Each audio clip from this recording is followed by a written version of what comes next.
Hi, guys. Welcome back. This is episode 2. Today, we are going to look at websites and study them a little bit. Talk about what some of the common things are on websites, how to get around, buttons, what have you. So, let's start just by finding a website of some sort. Let's look at let's think about how about Target. Good old Target. So here we are on the Target official site. So what do we see? Bunch of stuff popping up. It's asking us to sign in. First thing I notice is when something pops up that I don't like, if there's a little X on it, I will click that X and close that. This usually means to close the window, and it did close the window. A lot of websites, especially if they're geared toward shopping, will have this search bar in it. What can we help you find? And they are willing to just throw out ideas already. Did you see this list that popped up below in case we don't quite know what we want to type in here? Let's say we're looking for toasters. And here come the Target toasters. Gosh, can you imagine what we would have done if you'd have seen something like this back in the 80s? Amazing. So what else do we see on the Target website? The other day I told you that we were looking to try to cancel an oolong tea order that my mom had placed. And I was looking for the little menu icon, which a lot of times is in the top left corner. They don't have one on this website.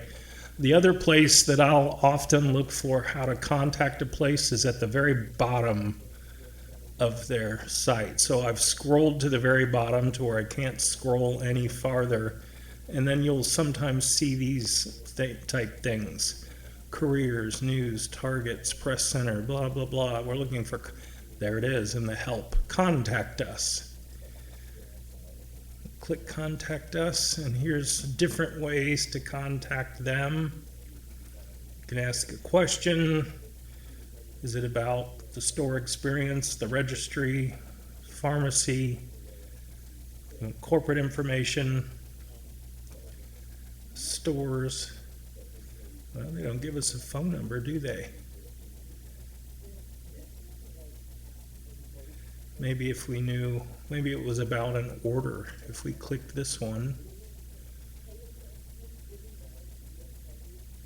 they don't like to just, oh, here we go, phone a live agent. So they make you do a little more work to find out how to contact them. Let's look for a different website. Let's look for shoes. I used to buy these great boots when I was a teenager, and I can't remember the name of them now. It wasn't Red Wing, but let's look for Red Wing boots. Red Wing official website. We're going to click that. So when you do a search, a Google search, notice how it gives you a bunch of different things going on here. Links to other things. So it's a lot of noise. So oftentimes if you're just looking for a website, you need to learn how to tune out all of the stuff they give you. And here we're going to just click on the Red Wing official website. They also do not give us the little 3-line icon to pull up a menu. Find a store. Let's try my trick from earlier. Scroll all the way to the bottom to see that there's contact information. So here we are at the bottom. Contact us. Yep. You can fill out this little form, give them your email, phone number, type them a message. They also give you a phone number. So that's the takeaway. Scroll all the way to the bottom. I'm trying to find one that has the little dashes. Think of another, how about Esther Price Candy is a wonderful candy company in Dayton, Ohio. Let's go to their website. They have a contact right on the top, which is handy. You can click that, type them a message. They don't give you a phone number. Oh yeah, they do. 800-782-0326. How about a bank? Go to Central Credit Union. They also don't have the little line thing. So they're trying to make a liar out of me. Somebody, how about Duke Energy? There it is. Do you see the little 3 lines? That's a symbol for a menu. When you click it, little menu comes up. That's what I'm used to seeing. So if you're trying to get around somewhere, look for that and you'll get some options. Want to see where the outages are? Go here. I've been here quite a few times because we lose a lot. We lose power a lot in this part of Indiana. What else can I tell you about websites?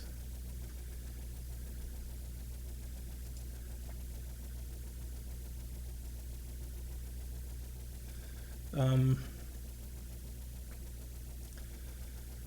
lot of times you will see little pop-ups here. This website uses technology such as cookies and other trackers to better understand how visitors use our site. Cookies are something that the vendor or whatever website you're visiting will place on your machine to keep track of things. Like, I'm sure you've shopped before, like on Amazon or any other retail website. You know, you have to click to add something to your grocery cart.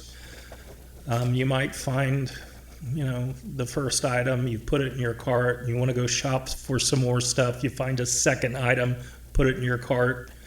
The way that they keep track of what you have put in your cart could be cookies. And it'll just be something hidden in the background showing them what you put in your grocery cart so that when you go check out, they'll have all the list of things that you wanted. So cookies aren't bad. I generally will accept them for the site that I'm on, but that's what they mean.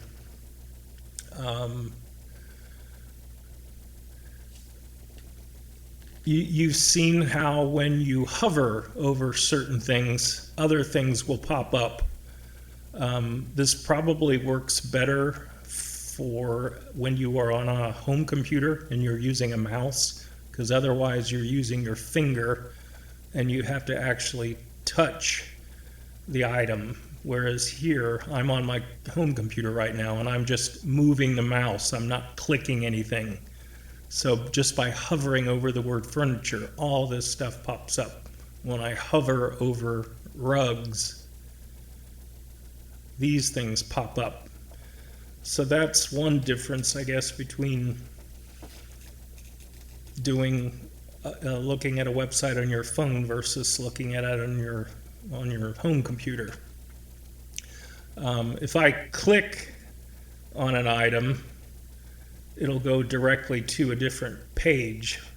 I clicked on this wall art and mirrors, and that actually took us to the wall art and mirrors page on their website where we can look at all of these different things, framed art and whatnot. What's another website? How about Amazon? Everybody goes to Amazon, Amazon.com. And you can spend hours on here and spend thousands. But Amazon has just a ton of stuff. If you want to see what you've purchased in the past, up here, returns and orders, and you'll eventually arrive at the orders page and give you a list of everything that you've purchased. Here's the little menu icon I told you about. Click that and you should get a menu. And we did. So these are all of the things that you can do there, or you can just keep scrolling and they'll give you all sorts of stuff to look at. But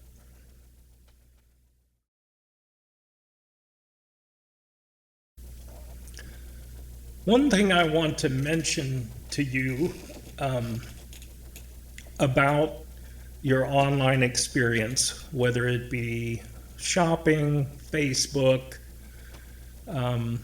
whatever it is, I want you to keep in mind that when they design these websites, whether it be on your iPhone or your Android phone, or if you're on your home computer, they try to make them user-friendly, meaning there should be a way for you to find what you're looking for.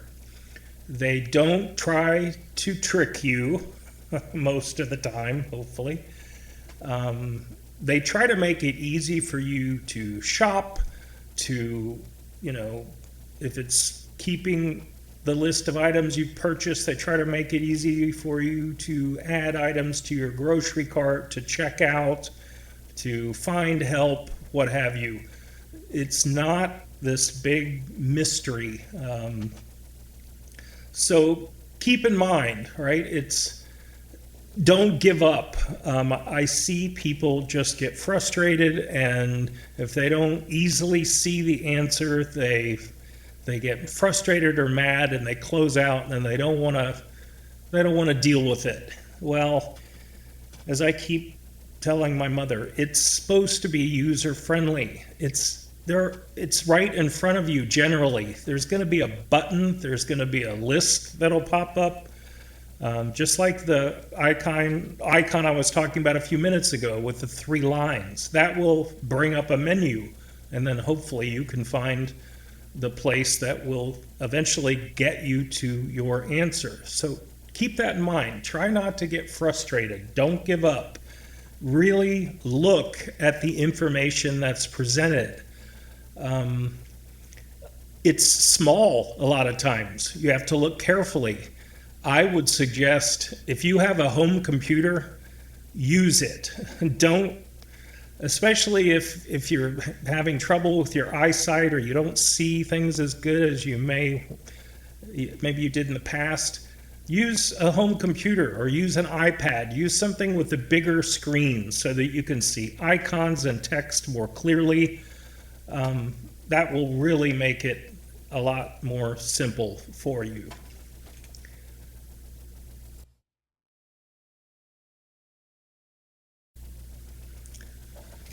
Let's talk about passwords for a minute.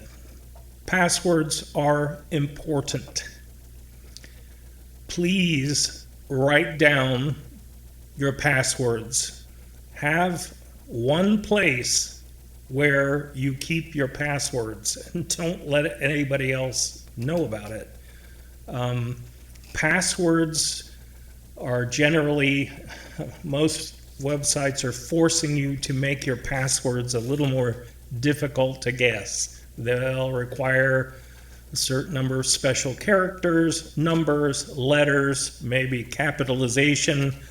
So they'll generally list the requirements and they won't let you through until you do it the right way. So understand that case, when I say case, I mean small letters versus capital letters. That's what I'm talking about when I say case. Uppercase is the same as a capital letter. Lowercase means small letters.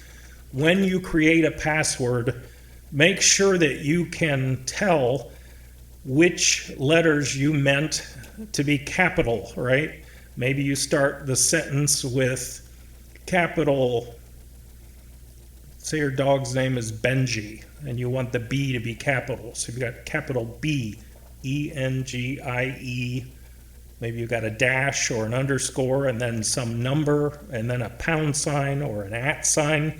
Write down exactly how you created that password, because that's the only way you're going to get back in. And if you should forget to write that password down, it's going to be difficult for you to reset it. Most places will now require you to at least put the email in that you originally used when you signed up, and then they'll have to send you a special link to that email in order to reset your password, or they'll send a text if you give them the phone number that you may have used to sign up. It just depends on what that website uses. So just do yourself a favor and write them down in the same place. And whenever you change your password, make sure that you have crossed out the first one and updated it to show what the second one is. We've talked about shopping in the first episode. I stressed the importance of not putting any of your personal information out. No names, addresses, phone numbers, social security numbers. Don't put any of that out there unless it's absolutely necessary. I told you that Amazon is one of the places that I feel comfortable shopping because I already gave them all of that information a long time ago. They know what my credit card number is. They know where I live. They have my phone number. So when I go on Amazon, I can shop, check out, and it's painless.